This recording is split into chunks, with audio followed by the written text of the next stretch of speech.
Favourite serials இனி டிவிக்கு முன்பே சன் நெக்ஸ்ட் ஆப்ல ஜாலியா எல்லாருக்கும் முன்னாடியே பாருங்க. இப்பவே சன் நெக்ஸ்ட் ஆப்பை டவுன்லோட் பண்ணி சப்ஸ்கிரைப் பண்ணுங்க. என்ன இவ்ளோ நேரமா அந்த ஸ்லேட் அங்க தொங்கி இருக்கு? அது எப்படி நான் ஒருத்தர் கண்ணிலையும் படாம போகும்? மாடி, நான் தான் சொன்னேனம்மா, அவங்க உன்னை எப்படியாவது இந்த வீட்டை விட்டு விரட்டணும்னு திட்டம் போட்டுட்டு இருக்காங்க. அவங்க இருக்கிற பிஸியில இந்த வேலையெல்லாம் பார்த்துட்டு இருப்பாங்களா? ஏத்தா நீ வேற.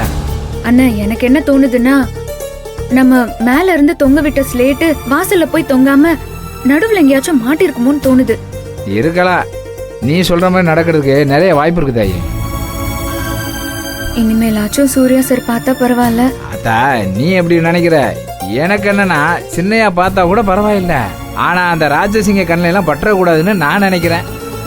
இங்கே பாரு தையே, இப்படியே சும்மா இருந்தோம்னு வச்சுக்க, அப்புறம் வீட்டில் இருக்கிற மொத்த வேலையை நம்ம 2 வருடம் இழுத்து போட்டு பார்க்கணும். அதனால மதிய சாப்பாட்டுக்கான வேலையை ஆரம்பிச்சிடலாம். நான் சமைக்கிறேன்னு தெரிஞ்சா அது வேற ஏதாவது பிரச்சனையாவும். அட நீ வேற தைய, ஒத்தாசையை கூட மாட்டேரு. அவ்வளவுதான், அண்ணனுக்கு பேச்சு தனிக்கு ஆள் இல்லைல்ல. ஆமா, என்ன சமைக்கலாம் தாயி? தெரியலையே, இவங்க ஒவ்வொரு நாளைக்கு ஒவ்வொரு மாதிரி சொல்லுவாங்க. சரி விடுதா, இருக்கிறத சமைச்சு போடுவான், சாப்பிட்டு போறாங்க. அப்படி நினைக்காதீங்கன்னு, அவங்க சொல்றத சமைச்சிட்டா நல்லாவே இல்லைனாலும் நாம தானே சொன்னோம் நினைச்சு சாப்பிடுவாங்க. அதுவே அவங்க சொல்லாததை சமைச்சா நல்லா இருந்தா கூட குறை சொல்லுவாங்க. ஓ, இப்படி ஒரு சிக்கல் இருக்கா? பரவாயில்ல தாயே, தொழில் ரகசியத்தெல்லாம் கத்து வச்சிருக்கியே. இப்ப என்ன பண்ணலாம்? சரி, நான் போய் கேட்டு வரவா? கேட்டு வரேன். இவங்களுக்கு என்னத்தை சமைச்சு போட்டாலும் மாற மாட்டாங்க, அப்படியே தான் இருக்காங்க. ஐயா, ஒரு நிமிஷம். மதியம் என்ன சாப்பாடு சமைக்கணும்னு சொன்னீங்கன்னா சமைச்சு வச்சுருவேன். மாதவி, மத்தியானம் என்ன சமைக்கணும்னு கல்யாணம் கேட்குறான்.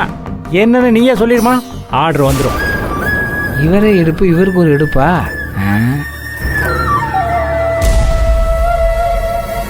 கல்யாணம். அம்மா, எனக்கு என்ன சமையல் வேணும்னு லிஸ்ட் எழுதி அனுப்பியிருக்கேன், பாரு. எது லிஸ்டா? என்ன லிஸ்ட்ன்றாங்க புதுசா? சரியில்லையே.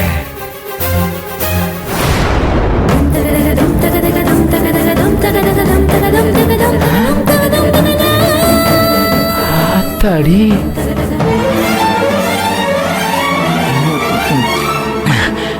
ஆத்தா, என்னத்தா இது?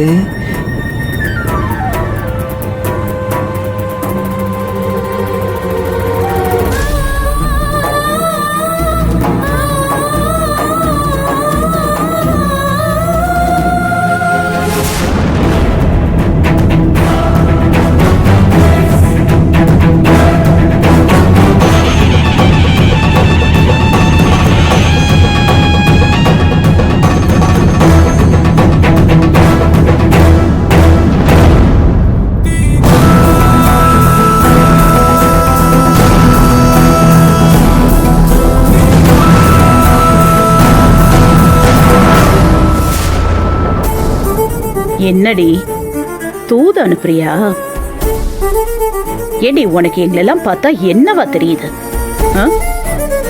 இதே மூஞ்ச பார்த்து தானே அசிங்கமா கேள்வி கேட்டேன்.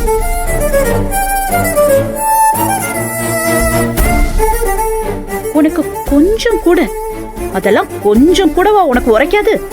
மான ரோஷங்கிறது சுத்தமா இல்ல. சோத்துல உப்பு போட்டு தானே திங்கிற. ஏன் ஏன் உரைக்க மாட்டேங்குதுன்னு கேக்குறேன். நல்ல மாட்டுக்கு ஒரு சூடுன்னு சொல்லுவாங்க. உன்னை பொறுத்த வரைக்கும் 100 சூடு வச்சாச்சு, ஆனாலும் நீ திருந்துற மாதிரி இல்ல. இதுக்கு மேல தயவு செஞ்சு என்னையும் என் குடும்பத்தையும் என் பையனை விட்டும் எங்கேயாவது போய் தொலைறியா? எங்கேயாவது ஒழிஞ்சு போடி. 2 பேரும் மேலேயே போயிருங்க. சரிங்கம்மா, நாங்க போறோம். ஓடி ஏவாடி. கடவுளே, நான் எதை நினைச்சு பயந்தோன்னா அதுவே நடந்துருச்சே.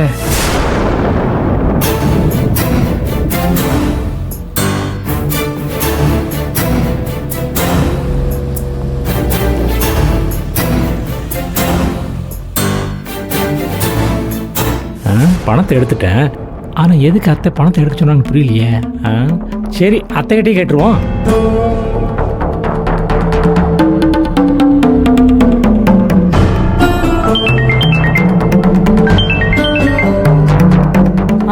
மாப்பிள்ள போன வேலை என்னாச்சு?